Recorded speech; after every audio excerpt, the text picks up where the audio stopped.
जय हिंद दोस्तों, स्वागत है आप सभी का आपके अपने परिवार द लॉजिकल साइंस में। मैं हूं आलोक सिंह आतीस और आज के इस वीडियो सेशन में हम लोग डिस्कस करने वाले हैं आरआरबी अपडेटेड साइंस एमसीक्यू के 5वें क्लास की। जी हाँ दोस्तों, इससे पीछे के वीडियो सेशन में हम लोगों ने आरआरबी अपडेटेड साइंस एमसीक्यू का 1 से लेकर के 4 तक के क्लास को एक साथ डिस्कस करा था। दोस्तों आज के इस वीडियो सेशन में हम लोग 5वें क्लास की बात करेंगे और जैसा कि आप सबों को मालूम है कि हम लोग इस सेशन में ग्रुप डी 2022 में जो एग्जाम हुआ है उसमें जो आपका साइंस क्वेश्चन पूछा गया है उसको डिस्कस कर रहे होते हैं। तो मेरे मित्र बिल्कुल उसी कड़ी में आज के इस वीडियो सेशन में हम लोग ग्रुप डी 2022 के एक नए शिफ्ट के क्वेश्चन को डिस्कस कर रहे होंगे। साथ ही आपकी जानकारी के लिए बताना चाहूंगा कि आज के इस सेशन का जो भी क्वेश्चन है उसका पीडीएफ आपको कहाँ मिलेगा, ये हमारे टेलीग्राम ग्रुप से मिल जाएगा, जिसका लिंक इस वीडियो के नीचे डिस्क्रिप्शन में दिया हुआ है, आप वहां से जाकर के ले सकते हैं। बहरहाल आइए अपने सेशन की शुरुआत करते हैं और चलते हैं पहले क्वेश्चन की तरफ। मेरे मित्र आपका जो पहला क्वेश्चन है आज के इस सेशन का, क्वेश्चन नंबर 1 आपसे क्या पूछा जा रहा है? आपसे पूछा जा रहा है कि मानव उत्सर्जन तंत्र का चित्र नीचे दिया गया है। मेरे मित्र यहाँ पे आपका एक्सक्रेटरी सिस्टम का चित्र दिया गया है। आपसे ये पूछा जा रहा है कि उस विकल्प का चयन कीजिए जो इसके ए और बी द्वारा नामांकित भागी के कार्यों को निरूपित करता है। मेरे मित्र सीधा सीधा आपसे सवाल ये करा जा रहा है कि उत्सर्जन तंत्र एक्सक्रीटरी सिस्टम का यहाँ पे डायग्राम दिया हुआ है और यहाँ पे ये जो पार्ट है ये ए को इंडिकेट कर रहा है और ये वाला पोर्शन बी को इंडिकेट कर रहा है। तो आपको ये बताना है कि आपके एक्सक्रीटरी सिस्टम में जो ये वाला पोर्शन होता है इसका काम क्या होता है और जो ये वाला पोर्शन है इसका काम क्या होता है। ध्यान देंगे कि आपका पहला ऑप्शन है मूत्र का निर्माण ए में, जबकि बी में मूत्र का शरीर से बाहर निष्कासन। दूसरा है कि मूत्र का संग्रहण और फिर बी में है मूत्र का निर्माण। तीसरा ऑप्शन है मूत्र का निर्माण और फिर है मूत्र को संग्रहण के लिए ले जाना और चौथा ऑप्शन है मूत्र का निर्माण और मूत्र का संग्रहण। मेरे मित्र आप सभी कहेंगे कि गुरुजी पहले तो हमें ये बताओ कि ये उत्सर्जन तंत्र क्या होता है। तो मैंने अपने सेशन में कई बार आप सबों को बताया है कि मेरे मित्र जब हम लोग अपने शरीर के जैव प्रक्रम की बात करते हैं, लाइफ प्रोसेस की बात करते हैं, वैसा प्रोसेस जो हम सभी को जिंदा रखने के लिए बहुत ही जरूरी है, तो उसमें से आपका एक प्रक्रम एक प्रक्रिया उत्सर्जन भी होता है। ये कौन सी प्रक्रिया होती है? तो सर ये हमारे शरीर की वैसी प्रक्रिया होती है जिसमें अपशिष्ट पदार्थ जो है वो शरीर से बाहर निष्कासित होता है। किस रूप में? तो आप सभी कहते हैं कि सर वो या तो पसीना के रूप में होता है या फिर मूत्र के रूप में, यूरिन के रूप में होता है या फिर स्टूल के रूप में, जिसको हम लोग लेट्रिन के रूप में देखते हैं। ये सभी क्या है? अपशिष्ट पदार्थ हैं। कब फॉर्म होते हैं? तो सर उत्सर्जन प्रक्रिया के उपरांत बनते हैं। मेरे मित्र आप सभी ध्यान में रखना कि इन सभी अपशिष्ट पदार्थ में सबसे महत्वपूर्ण, अगर हम लोग अपशिष्ट पदार्थ जो शरीर से बाहर निकालना अत्यंत ही आवश्यक होता है, अगर उसको खोजें तो क्या है? आप सभी कहते हैं सर यूरिन है। मेरे मित्र आप सभी ध्यान में रखना कि हमारे शरीर में जो उत्सर्जन तंत्र होते हैं, इस उत्सर्जन तंत्र का, एक्सक्रीटरी सिस्टम का मेन पार्ट कौन होता है? तो सर मेन पार्ट जो है वो किडनी होता है, जिसको हम लोग क्या कहते हैं? सर ब्रिक बोलते हैं। साथ ही क्या होता है? तो सर ब्रिक के बाद जो है इसमें मूत्राशय भी होता है, फिर क्या होता है सर? मूत्र मार्ग भी होता है और क्या होता है? मूत्र नलिका भी होता है। मेरे मित्र आप सभी क्या कहते हैं कि गुरुजी जब हम लोग ये कह रहे हैं कि एक्सक्रीटरी सिस्टम का मेन पार्ट किडनी है, तो हम सभी ने पीछे के सेशन में डिस्कस करा है किडनी के द्वारा क्या होता है। तो आप सभी कहते हैं कि सर यहाँ पे हमारे शरीर में जो अपशिष्ट पदार्थ होते हैं उसका फिल्ट्रेशन होता है, या हम कहते हैं कि सर हमारे शरीर में जो टॉक्सिक मटेरियल होते हैं किडनी के द्वारा उसको फिल्टर किया जाता है, बाहर निकाला जाता है। आप सभी ने देखा था कि अगर हम लोग किडनी के फंक्शन की बात करते हैं तो आप कहते हैं सर ये 3 चरणों में पूरा होता है। 3 चरण कौन कौन सा है? तो आप सभी कहते हैं सर पहला होता है ग्लोमेरुलर फिल्ट्रेशन, जिसमें क्या होते हैं? तो सर जो हमारा अशुद्ध रक्त होता है उसका फिल्ट्रेशन होता है। फिर क्या होता है सर? Tubular reabsorption. इसमें क्या होता है? तो सर जो महत्वपूर्ण पदार्थ होते हैं फिल्टर होने के बाद उसको पुनः अवशोषित किया जाता है। फिर होता है ट्यूबुलर सेक्रेशन, जिसमें क्या होता है? तो सर कुछ ऐसे मटेरियल होते हैं जो क्या होते हैं? तो सर उस नलिका से जहां से ट्यूबुलर रीअब्जॉर्प्शन की प्रक्रिया परफॉर्म होती है वहां से सर कुछ पदार्थ निकलते हैं और वो क्या कहलाते हैं? सर ट्यूबुलर फिल्ट्रेट कहलाते हैं। और मेरे मित्र आप सभी क्या कहते हैं कि गुरुजी यही जो हमारा ट्यूबुलर सेक्रेशन होता है इसके थ्रू क्या बनता है? ब्लैडर यूरिन बनता है। यानी कि हम लोग ये कहते हैं कि सर यहाँ पे मूत्र का फॉर्मेशन होता है। बेसिकली जो किडनी आपके बॉडी के अंदर फिल्ट्रेशन की प्रक्रिया संपन्न करती है या फिल्ट्रेशन की प्रक्रिया को करती है, उस दौरान ये किडनी क्या करती है सर ये किडनी जो है ये मूत्र का निर्माण करती है, यानी कि यूरिन का फॉर्मेशन करती है। और मेरे मित्र आप सभी क्या कहते हो कि गुरुजी यहां से जब मूत्र निर्मित हो जाता है, मूत्र बन जाता है, वो कहां आता है? तो सर इसके रास्ते जो है वो यहां पे आता है, मूत्राशय में आता है, यानी कि स्टोर होने के लिए आता है, और फिर वो मूत्र मार्ग के through time to time body से बाहर निकलते रहता है। मतलब ये हुआ कि सर अगर किडनी में यहाँ पे मूत्र का निर्माण हो रहा है तो ये वाला जो पोर्शन है जिसको बी से इंडिकेट किया जा रहा है, ये क्या होगा? आप कहेंगे सर मूत्र नलिका होगा, जो क्या कर रहा है? तो सर जो किडनी में निर्मित मूत्र है उसको मूत्राशय में ला करके स्टोर कर रहा है। और मेरे मित्र ध्यान में रखेंगे कि मूत्राशय क्या होता है? तो जहां पे यूरिन आकर के स्टोर होता है, और मूत्र मार्ग जिससे यूरिन आपके बॉडी से बाहर निकलता है। मतलब आप कहेंगे कि गुरुजी जो हमसे क्वेश्चन करा जा रहा है कि मानव उत्सर्जन तंत्र का चित्र नीचे दिया गया है, उस विकल्प का चयन कीजिए जो इसके ए और बी द्वारा नामांकित भागी के कार्यों को निरूपित करता है। तो आप कहेंगे ए मूत्र का निर्माण करता है, जबकि बी क्या है? तो सर मूत्र नलिका, ये क्या करेगा? तो मूत्र को संग्रहण के लिए ले जाएगा। तो देख लीजिए किस ऑप्शन में है। आप कहेंगे सर ऑप्शन नंबर सी में है, तो बिल्कुल आपके इस क्वेश्चन का सही आंसर क्या हो जाएगा? ऑप्शन नंबर सी हो जाएगा। बेटा मित्र आप सभी ध्यान में रखना कि जब हम लोग मूत्र की बात करते हैं यानी कि यूरिन की बात करते हैं, तो आप सबों को यहाँ पे ये ध्यान में रखना होगा कि यूरिन में क्या होता है? तो सर 96% जल होता है। और अगर हम ठोस पदार्थ की बात करते हैं जिसमें हम लोग यूरिया या फिर अन्य पदार्थ को देखते हैं, तो इसमें यूरिया आपका कितना होता है? तो सर लगभग 2%, और 2% में अन्य पदार्थ होता है। यानी कि बेसिकली जो यूरिन होता है सर उसमें सॉलिड और लिक्विड दोनों पार्ट होते हैं। लिक्विड पार्ट 96% और सॉलिड पार्ट कितना होता है सर? 4%, जिसमें 2% यूरिया और 2% क्या होते हैं सर? अनदर मटेरियल होते हैं। मेरे मित्र कभी कभी आपके एग्जाम में यह सवाल भी पूछ लिया जाता है कि मूत्र का पीला रंग किसके वजह से होता है? तो आप सभी ध्यान में रखना कि यूरिन में यूरोक्रोम नामक क्या होते हैं? रंजक मौजूद होते हैं, डाई मौजूद होते हैं, जिस वजह से मूत्र का रंग कैसा होता है? पीला होता है। हमेशा क्या ध्यान में रखेंगे कि जो मूत्र का रंग पीला होता है वो किसके उपस्थिति के चलते? यूरोक्रोम के उपस्थिति के। किसके उपस्थिति के चलते? यूरोक्रोम के उपस्थिति के चलते।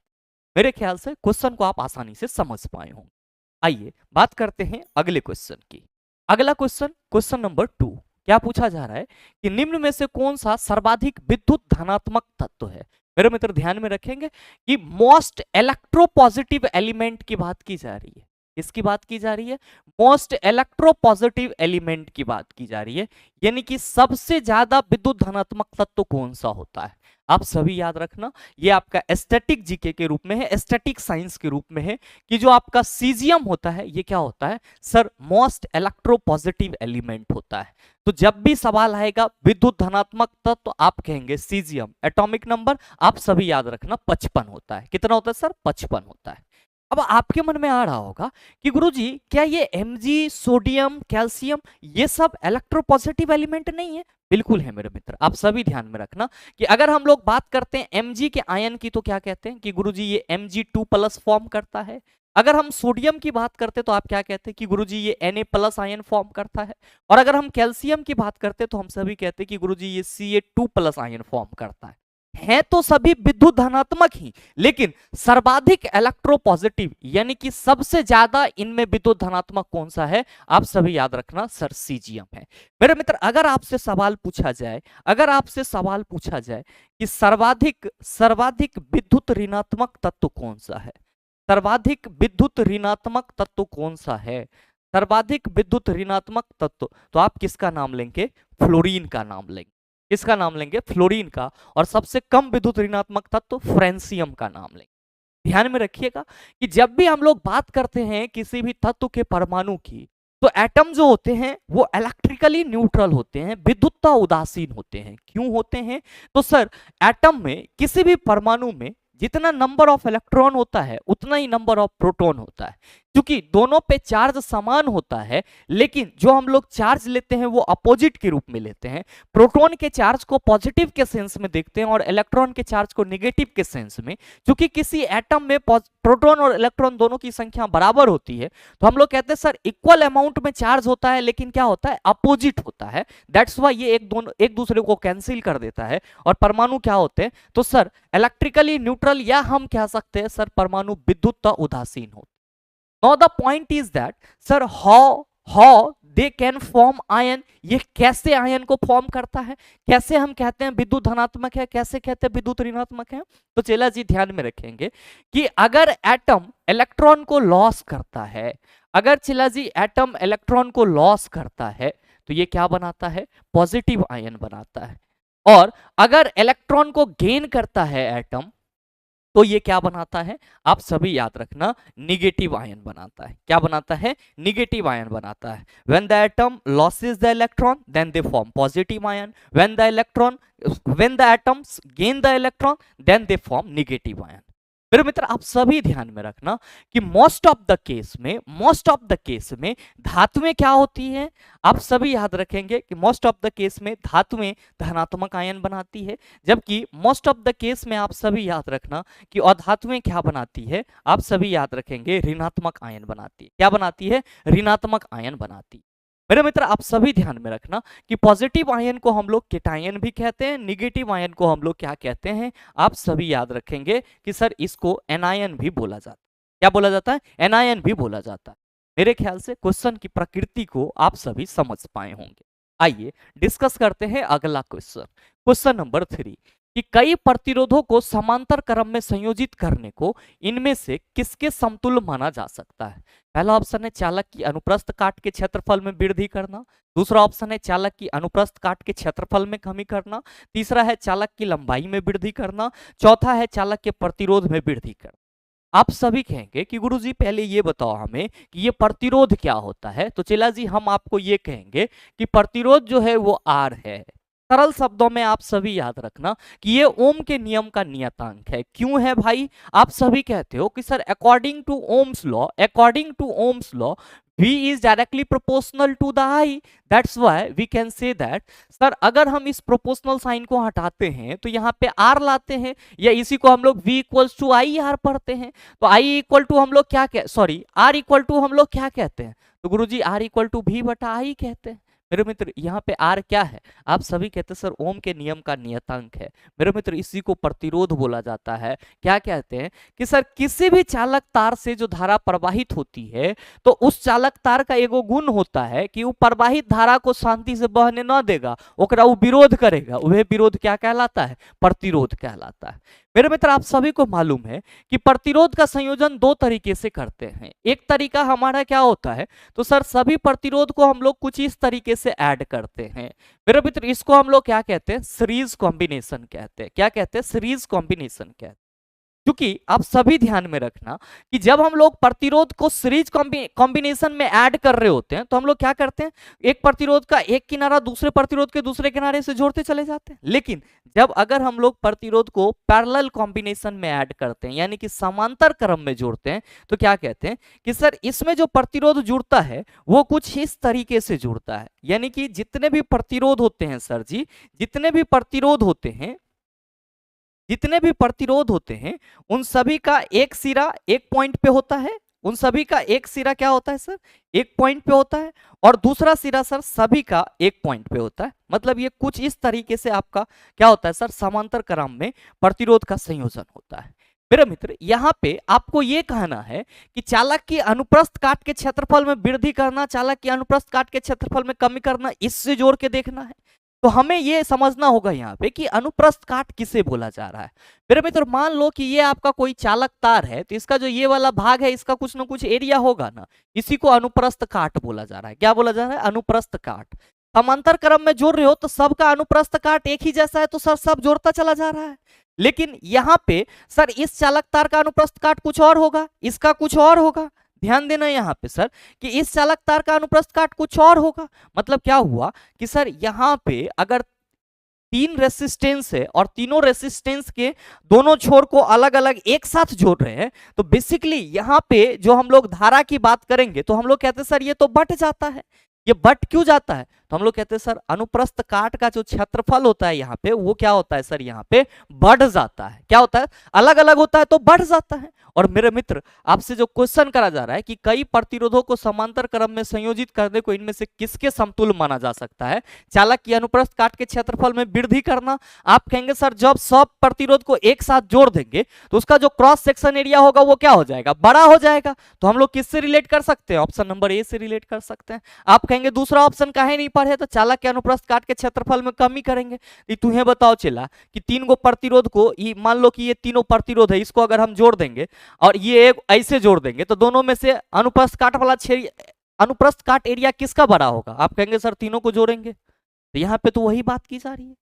तीसरा है कि चालक की लंबाई में वृद्धि करना। सर जब अनुप्रस्थ काट को हम लोग यहाँ पे वृद्धि के रूप में समांतर क्रम में जोड़ रहे हैं तो प्रतिरोध के लंबाई में तो हम कहीं पे वृद्धि ही नहीं कर रहे। हमारा तीसरा ऑप्शन भी तो गलत ही है।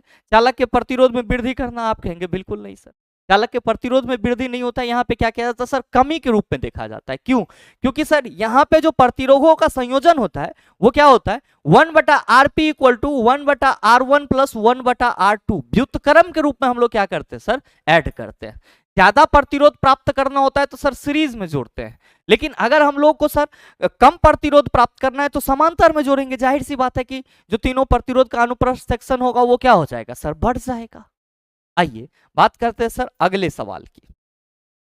क्वेश्चन नंबर 4, फेरों वाली एक धारावाही वृत्ताकार कुंडली के कारण उत्पन्न चुंबकीय क्षेत्र समान धारा प्रवाह वाले एकल वृत्ताकार पास के कारण उत्पन्न चुंबकीय क्षेत्र के डैश के बराबर होगी।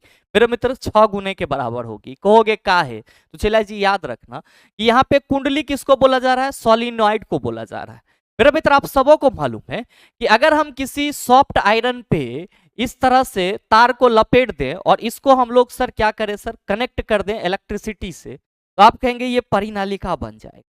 परिनालिका बनेगा मतलब ये चुंबक के तरह बिहेव करेगा। अब इसकी जो चुंबकीय प्रबलता होगी वो किस पे डिपेंड करेगी? तो सर फेरों की संख्या पर। जितना ज्यादा फेरा होगा उतना ज्यादा चुंबकीय प्रबलता होगा।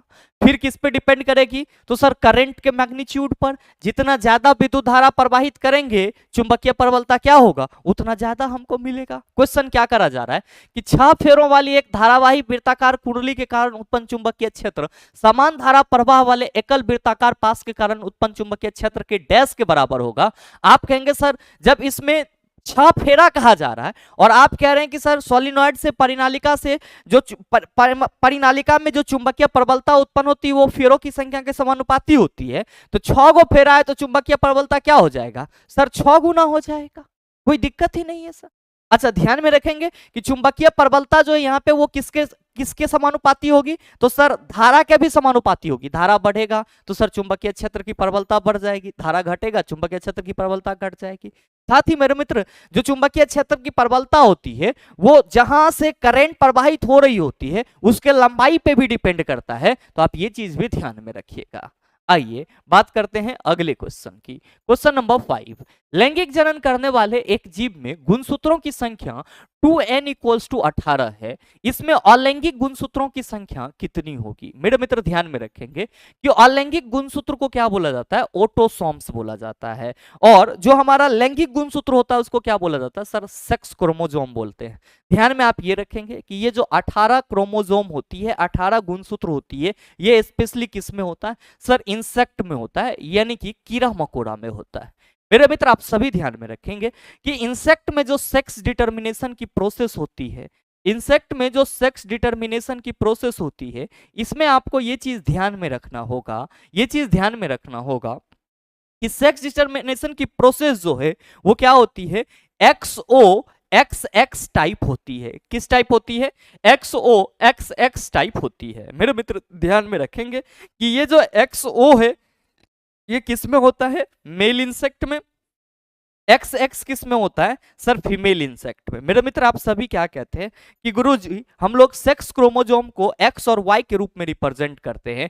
क्योंकि यहाँ पे X है और ये जो O है मेरे मित्र इसको 0 समझा जाता है, और इसका मतलब ये हुआ कि इंसेक्ट मेल में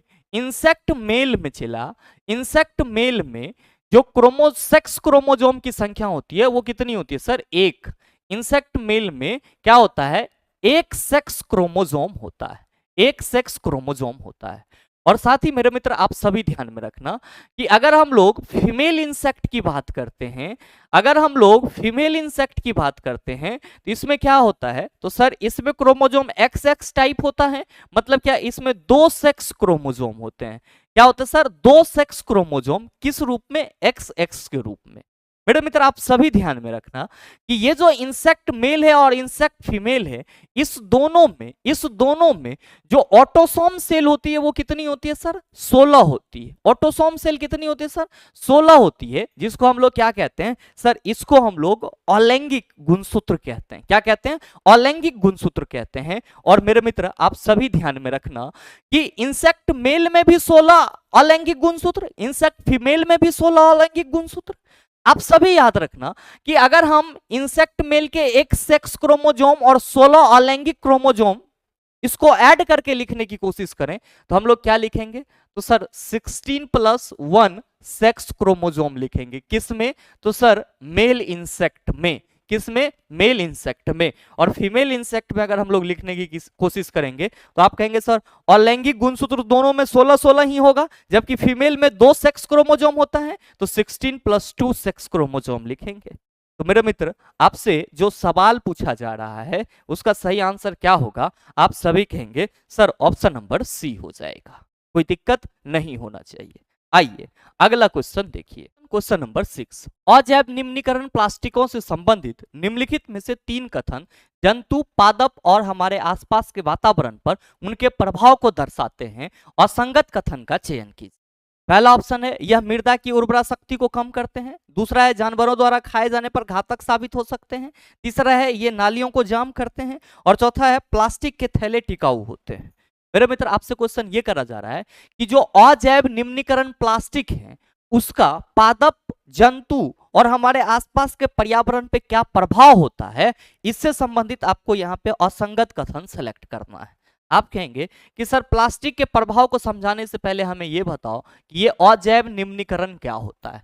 मेरे मित्र मैं आपको कहूंगा कि इसी को इंग्लिश में नॉन बायोडिग्रेडेबल मटेरियल बोला जाता है। नॉन बायोडिग्रेडेबल मटेरियल बोला जाता है। क्या होता है सर, वैसे पदार्थ जो प्रकृति में स्वतः विखंडित नहीं होते हैं उसे अजैव निम्नीकरण बोला जाता है। क्या प्लास्टिक प्रकृति में स्वतः गल जाता है, सड़ जाता है? आप कहते हैं बिल्कुल नहीं। प्लास्टिक क्या हो गया, हमारा अजैव निम्नीकरण हो गया, यानी कि नॉन बायोडिग्रेडेबल मटेरियल हो गया। मेरे मित्र अगर हम लोग बायोडिग्रेडेबल मटेरियल की बात करते हैं तो कहते हैं सर जी वैसा मटेरियल जो प्रकृति में स्वतः विखंडित हो जाता है क्या कहलाता है, नॉन बायोडिग्रेडेबल मटेरियल कहलाता है। आप सबको मालूम है कि प्लास्टिक हम लोगों के लिए कितना ज्यादा हार्मफुल होता है। आपका पहला ही स्टेटमेंट है कि यह मृदा की उर्वरा शक्ति को कम करता है। ये बिल्कुल जंतु, पादप, हमारे आसपास के पर्यावरण पे क्या करता है सर, प्रभाव डाल रहा है। क्यों? क्योंकि सर अगर मृदा की उर्वरा शक्ति खत्म हो जाएगी तो उपज नहीं होगी, और जब उपज नहीं होगी तो सर सारे जीव जंतु खाना कहां से खाएं। तो कहीं ना कहीं ये संगत कथन है प्लास्टिक से संबंधित उसके प्रभाव के रिगार्डिंग।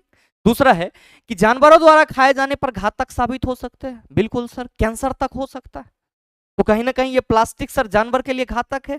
और तीसरा ये नालियों को जाम कर देते हैं। मेरे मित्र बिल्कुल ही सही बात है कि अगर बहुत ज्यादा प्लास्टिक का यूज होना शुरू हो जाए तो हमारी जो नाली है, जो हमारे घर से अपशिष्ट पानी को बाहर निकालती है, उसको ये प्लास्टिक क्या करती है सर, जाम कर देती है। तो कहीं ना कहीं प्लास्टिक मृदा की उर्वरा शक्ति को कम करती है। ये हमारे मतलब कह सकते हो वातावरण पे प्रभाव डाल रही है सर, उसके बारे में सही बात है। जानवरों द्वारा खाए जाने पर घातक साबित होगा, ये भी सही बात है। ये नालियों को जाम कर देता सर, ये सही बात है, प्रभाव है। प्लास्टिक के थैले टिकाऊ होते हैं, ये सर क्या प्लास्टिक का प्रभाव है?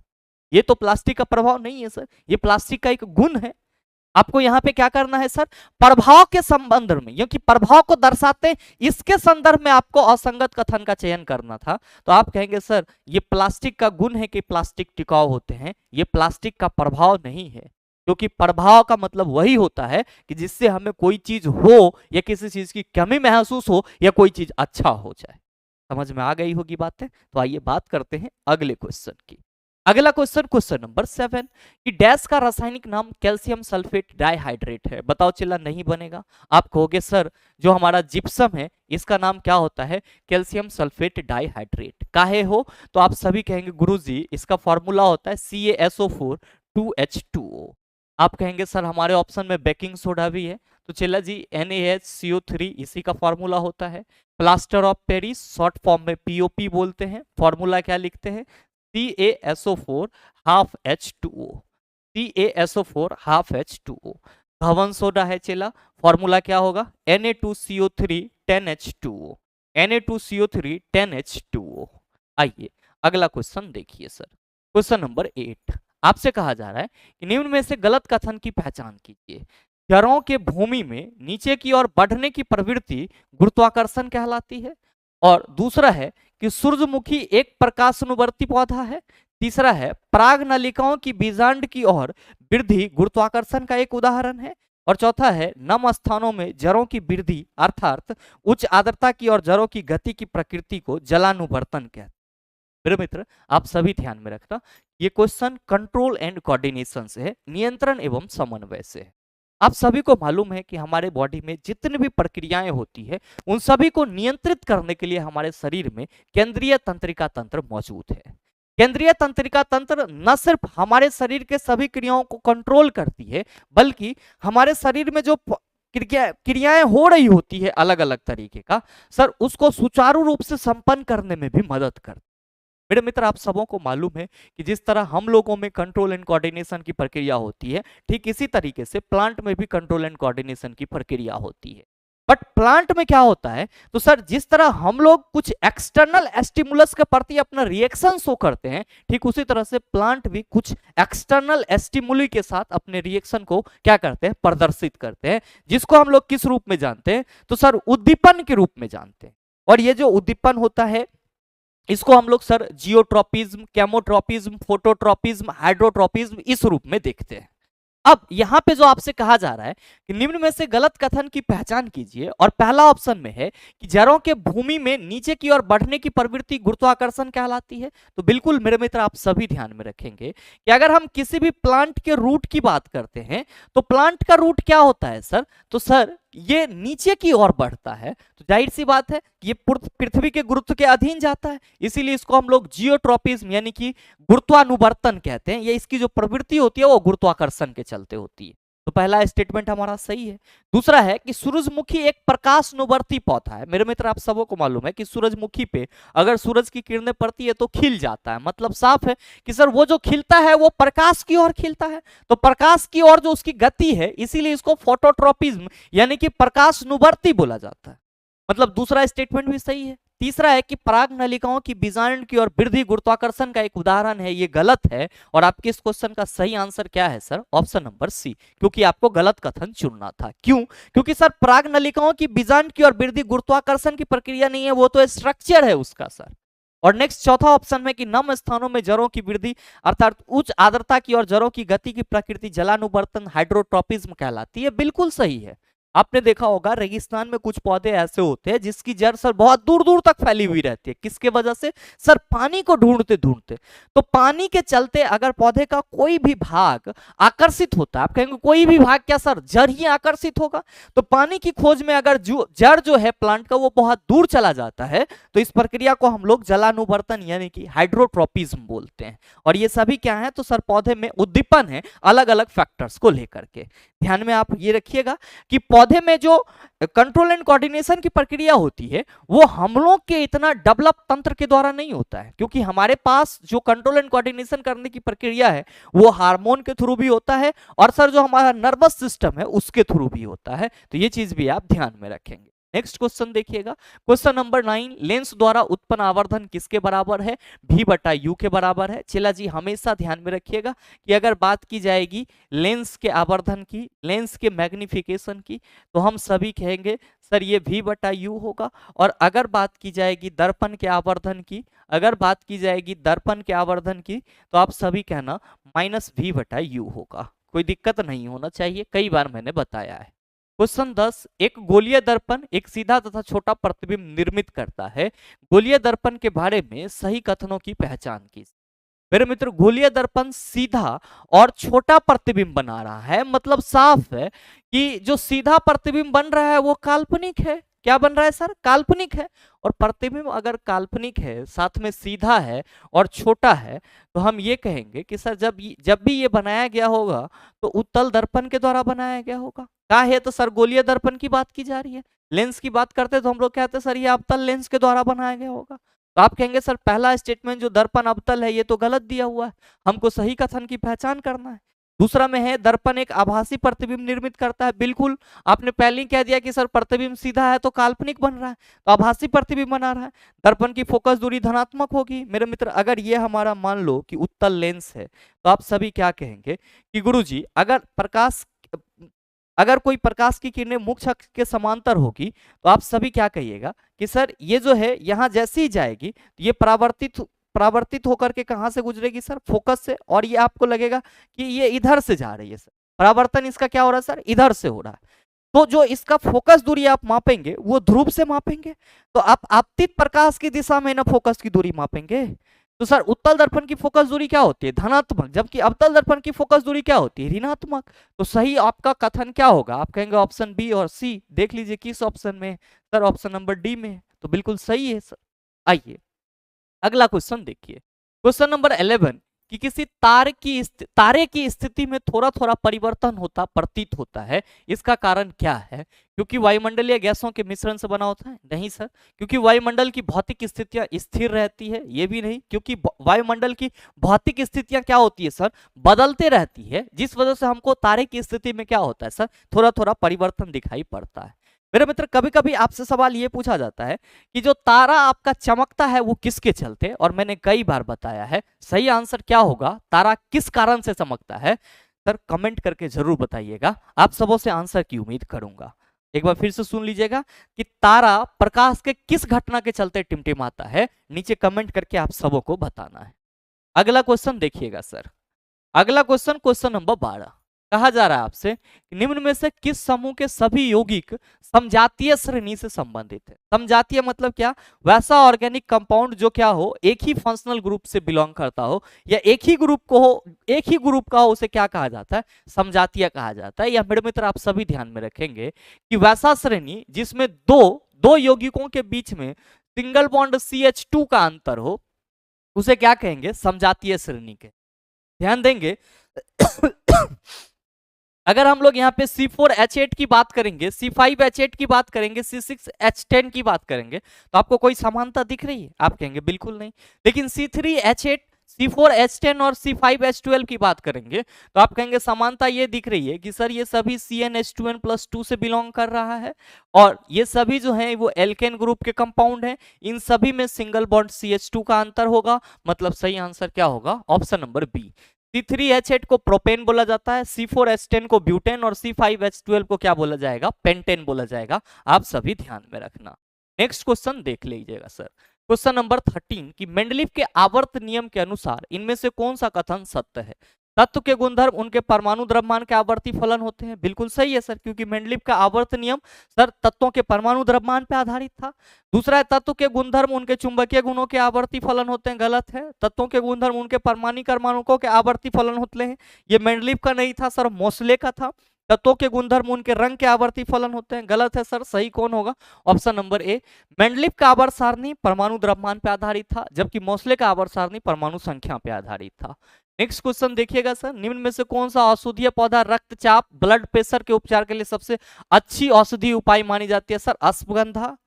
और नेक्स्ट क्वेश्चन है क्वेश्चन नंबर 15, एक प्रकाशिक उपकरण Y की फोकस दूरी धनात्मक है, Y एक डैश है, क्या कहिएगा कि गुरुजी अगर हम लोग बात करेंगे उत्तल दर्पण और अवतल लेंस की, उत्तल दर्पण और अवतल लेंस की, तो इस दोनों की फोकस दूरी F क्या होती है, आप कहते हैं धनात्मक होती है।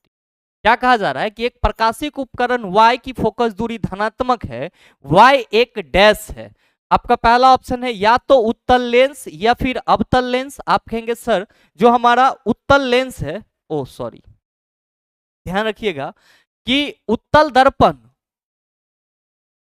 दर्पण और उत्तल लेंस चला, उत्तल दर्पण और साथ में चला उत्तल लेंस, उत्तल दर्पण और उत्तल लेंस। इस दोनों की फोकस दूरी धनात्मक होती है। अच्छा, बहुत सारे मित्र कहेंगे का है, तो चला ये देखो, अब ये जस्ट हम बताए हैं, ये इसका अगर ध्रुव है तो आप कहेंगे प्रकाश के समांतर कोई किरण जाएगी तो ये इधर से परावर्तित होगी, तो फोकस चला प्रकाश के अनुदिश न मापेंगे, तो ये तो हमारा उत्तल दर्पण है, तो फोकस दूरी धनात्मक। अच्छा, उत्तल लेंस की बात करेंगे तो आप कहोगे सर ये हो जाएगा, ये वाला पॉइंट आपका ये लेंस का सेंटर होगा, जिसको हम लोग ऑप्टिकल सेंटर बोलेंगे। और क्या कहोगे कि सर अगर ये मुख्य अक्ष के समांतर कोई प्रकाश की किरण जा रही है, तो ये सर लेंस से अपवर्तित होने के बाद इस बिंदु पे आएगी, और जो फोकस दूरी मापी जाएगी वो कहां से कहां, तो आप कहेंगे सर ये यहां से ध्रुव से लेकर के यहां तक मापी जाएगी इस डायरेक्शन में। तो आपतित प्रकाश की दिशा में मापी गई दूरियां, आप कहेंगे सर यहाँ पे भी धनात्मक, और यहाँ पे आपतित प्रकाश की दिशा में मापी गई दूरियां यहाँ पे भी क्या होगा, धनात्मक। तो जो क्वेश्चन करा जा रहा है कि प्रकाशिक उपकरण y की फोकस दूरी धनात्मक है, तो ये तो y एक डैश है, तो आपके पहली ऑप्शन में दिया हुआ या तो उत्तल लेंस है या फिर अवतल लेंस है। आप कहेंगे सर गलत हो जाएगा, उत्तल लेंस की फोकस दूरी तो सर धनात्मक होती है, लेकिन अवतल लेंस की फोकस दूरी क्या होती है, आप कहेंगे सर ऋणात्मक। का है तो देख लीजिएगा, अवतल लेंस आपका ये है, आप क्या कहते हैं सर इसका फोकस पीछे होता है। अगर कोई प्रकाश की किरण इस तरह से जा रही है तो आप सभी कहेंगे ये सर जाएगी और ये इस तरह से होगी, और हम कहेंगे कि सर ये पीछे से आता हुआ मालूम चलेगा। अब प्रकाश की डायरेक्शन ये है, और अगर आपको फोकस दूरी मापना है तो आप इधर से इधर आएंगे, तो आप कहेंगे सर ये तो अपोजिट साइड में आ जाएगा। तो अवतल लेंस की फोकस दूरी क्या होती है सर, ऋणात्मक होती है, तो हमारा पहला ऑप्शन नहीं होगा। दूसरा, या तो अवतल लेंस या फिर उत्तल लेंस। आप कहेंगे सर फिर यहाँ पे अवतल या तो अवतल लेंस, अवतल लेंस की बात करेंगे तो यहाँ पे कहेंगे सर ऋणात्मक होती है, जबकि उत्तल दर्पण की जो फोकस दूरी होती है वो धनात्मक होती है। ये भी नहीं है, क्यों, क्योंकि y अगर हमारा उपकरण होगा वो या तो उत्तल दर्पण होगा या फिर क्या होगा, उत्तल लेंस होगा। आपके तीसरे ऑप्शन में या तो उत्तल लेंस या फिर उत्तल दर्पण, सही आंसर क्या हो जाएगा, ऑप्शन नंबर सी हो जाए। मेरे ख्याल से आप सभी समझ पाए होंगे। आइए बात करते हैं अगले क्वेश्चन। कास्टिक सोडा का उपयोग सामान्यतः डैश में नहीं किया जाता है, याद रखिएगा कास्टिक सोडा, इसको हम लोग NaOH सोडियम हाइड्रोक्साइड बोलते हैं चला, और इसका उपयोग कपड़ा उद्योग में होता है, डिटर्जेंट उद्योग में होता है, कागज एवं लुगदी उद्योग में होता है, जबकि अमोनिया निर्माण में इसका उपयोग नहीं किया जाता है। तो सही आंसर क्या हो जाएगा, ऑप्शन नंबर डी हो जाएगा। अमोनिया निर्माण प्रक्रिया के लिए कौन सी विधि अपनाते हैं सर, हैबर विधि अपनाते हैं, ये चीज भी ध्यान में रखिएगा। Next question, question number 17। जब किसी चुंबक को किसी कुंडली के पास ले जाया जाता है तो यह कुंडली में एक प्रेरित धारा उत्पन्न करता है। प्रेरित धारा के परिमाण को बढ़ाने के लिए इनमें से किस विधि का उपयोग किया जा सकता है। मेरे मित्र, आपसे क्वेश्चन ये करा जा रहा है कि जब किसी चुंबक को किसी कुंडली के पास ले जाया जाता है तो यह कुंडली में एक प्रेरित धारा क्या करता है सर, उत्पन्न कर देता है। तो आपसे सवाल ये है कि प्रेरित धारा के परिमाण को बढ़ाने के लिए हम लोग क्या कर सकते हैं। तो हम लोग सर जो फेरों की संख्या है कुंडली में उसको बढ़ा सकते हैं, और साथ में जो चुंबक की गति है सर, जितना तेजी से चुंबक गति करेगा उतना ज्यादा विद्युत धारा हमारा प्रोड्यूस होगा। आपका तीसरा ऑप्शन में जो कहा जा रहा है कि कुंडली के तार की प्रतिरोधकता में वृद्धि, तो मेरे मित्र यहाँ पे प्रतिरोधकता में वृद्धि करने वगैरह से कुछ नहीं होता है, यहाँ पे ओम के नियम का हम लोग बात नहीं करें। तो क्या कहिएगा कि सर सही बात हमारा 1 और 2 हो जाएगा, तो सही ऑप्शन आपका ऑप्शन नंबर ए हो जाएगा। मेरे मित्र, कुल मिलाकर के आपके इस शिफ्ट में 17 क्वेश्चन का कलेक्शन था, जो कि आप सबों ने हमारे साथ अच्छे से डिस्कस कर लिया। और मेरे ख्याल से अब अगर आपको इस टाइप का प्रश्न दोबारा दे दिया जाए तो आप उसका जवाब बखूबी दे सकते। साथ ही मुझे उम्मीद है कि आपको ये वीडियो अच्छा लगा होगा। अगर आपको वीडियो अच्छा लगा तो वीडियो को लाइक कीजिएगा, ज़्यादा से ज़्यादा शेयर कीजिएगा, और हाँ, अगर आप चैनल पे नए हैं तो सब्सक्राइब करके बेल आइकन दबा लीजिएगा, ताकि इस तरह के एग्जाम रेलेवेंट वीडियो का नोटिफिकेशन सबसे पहले आपके पास पहुंचे और आप उसको सबसे पहले देख पाओ। मिलते हैं फिर अगले वीडियो सेशन में, तब तक के लिए best of luck, thank you, have a nice.